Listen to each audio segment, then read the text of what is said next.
Buen día, estimados jóvenes. En esta oportunidad me dirijo a ustedes a través de la plataforma tecnológica sugerida por la Universidad del Milenio para hacerles llegar una información correspondiente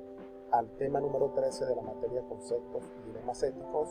relacionada con el tema la moral civil e internacional y los derechos humanos. Como es bien sabido, el hombre en su propia naturaleza tiende a establecer relaciones interpersonales y de allí surge la necesidad de regular la convivencia a través de normas que establezcan el orden. Esto mediante una autoridad reconocida y aprobada por los miembros de la misma comunidad. En este tema referente a la moral civil e internacional,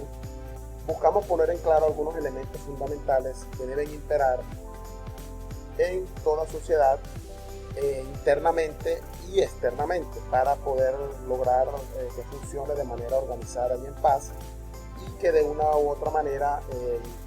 podemos respetarnos como naciones que formamos parte del mundo. Como primer punto veremos lo relacionado con la moral civil, en la cual podemos decir que es la relación que tiene la moralidad del sujeto con respecto a la sociedad. Y esto no es más que cuando hablamos del Estado como rector de una nación o de un país, el cual tiene ciertos elementos que le rodean. Y dentro de esos elementos podemos encontrar el principal, que para nosotros el Estado es la agrupación de familias como célula fundamental de la sociedad. Las familias comparten creencias, comparten territorio, comparten idioma, comparten raza, comparten cultura, y eso identifica a un Estado o a una nación. Pero también podemos verlo desde otro punto de vista. Podemos considerar al Estado como una agrupación natural por el solo hecho del hombre existir en la sociedad, por su misma realidad social. Pero esa agrupación social necesitaría un elemento importante, que es que necesita una autoridad, y esa misma autoridad se la da al Estado a través de sus gobernantes. ¿Okay? ¿Qué es lo que buscamos nosotros a través de esta autoridad establecida por el Estado? Velar por el bien común de los ciudadanos, entre ellos respeto de los derechos humanos, derechos inherentes al ser humano, a nuestra condición humana. Y una de las características principales del Estado, también podemos decir, que es que a través de eso, de formar parte de la sociedad, nosotros debemos exaltar nuestro patriotismo, que no es más que hacer valer nuestra propia nación y disminuyendo el valor del resto de la nación. Primero poner nuestra patria por encima de cualquier otra cosa, ¿no? Como derechos fundamentales del hombre podemos decir que el derecho a la vida, el derecho a profesar libremente su credo religioso, educar a sus hijos de la mejor manera, como derechos principales que tiene que respetar toda nación, ¿no? O todo Estado. Dentro del segundo punto correspondiente al temario, veremos el relacionado a lo que es la moral internacional, entendiendo a la moral internacional como aquella encargada de velar por los derechos de todos los ciudadanos, independientemente del lugar de donde provengan, de la cultura, y solo por el hecho de formar parte de nuestro planeta. ¿Okay? En el ámbito internacional también encontramos principios que deben regir este orden moral, y entre estos tenemos los relacionados con el ser humano. Podemos decir que el hombre es un ser en constante evolución y desarrollo, que participa pues de una u otra manera en esta como nación, como miembro de la nación, y que es deber de cada nación a través de sus seres humanos, de los miembros de ella, participar en armonía y cooperar con las otras naciones en el restablecimiento o el reconocimiento de los derechos inherentes al ser humano, ¿no? También es importante que los derechos internacionales, al igual que los civiles, deben estar basados en la ley natural del hombre. Por eso digo que son respetados desde el inicio, porque no son concedidos por nosotros los hombres, sino que son heredados por el solo hecho de ser parte de la sociedad, ¿no? Como segundo punto dentro de lo que podemos considerar elementos de la moral internacional, podemos decir que una de las funciones principales de toda organización o sociedad que se precia de formar parte del contexto internacional es que la tendencia debe ser a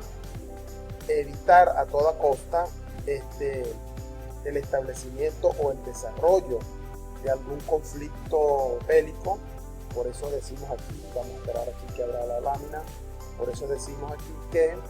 una de las principales características es evitar las guerras. Evitar las guerras implica hacer todo lo posible desde el ámbito de la diplomacia, del ámbito de las relaciones, hacer todo lo posible para erradicar los conflictos entre naciones, y es el deber de toda nación y de los organismos internacionales evitar a toda costa que estas guerras pudieran presentarse, ¿no? Evidentemente, pues en algunos casos es necesaria la presencia de alguna autoridad internacional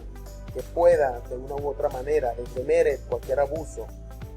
cometido por una nación hacia otra, en especial las naciones poderosas, con respecto a otras naciones que son menos favorecidas o digamos países más pequeños o más empobrecidos. Esas autoridades internacionales, entre ellas pudiéramos mencionar a la Organización de Naciones Unidas, la Organización de Estados Americanos,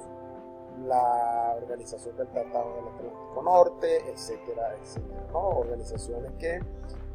multiplicidad de ellas en la actualidad se abocan al conocimiento de problemas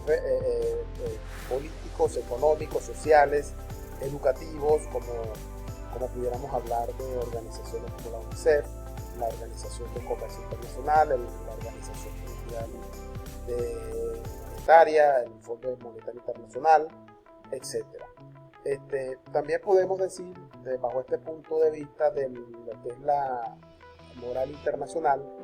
que va mucho más allá del solo tratar de evitar los conflictos, sino que también tiene dentro de sus funciones principales velar por que se respeten los derechos universales reconocidos para el ser humano por la condición de ser humano, inherente al ser humano, como lo dijimos anteriormente, y no solamente evitar que se violen, sino que una vez que los derechos en algunos casos han sido violados, que sean restablecidas las condiciones a su forma original, es decir, que se puedan aplicar sanciones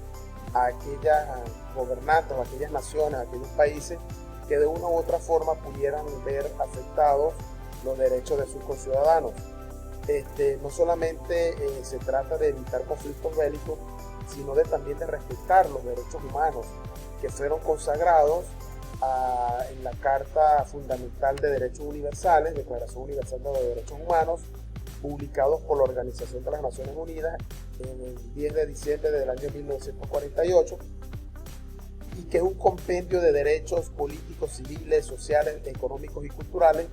que tiene alrededor de unos 30 artículos, entre los cuales podemos mencionar derechos relacionados con la libertad, la justicia y la paz, que son, digamos, los que nos indican a nosotros los valores principales que toda sociedad debe tener. En esta proclamación se indican la importancia de, por enumerar algunos derechos,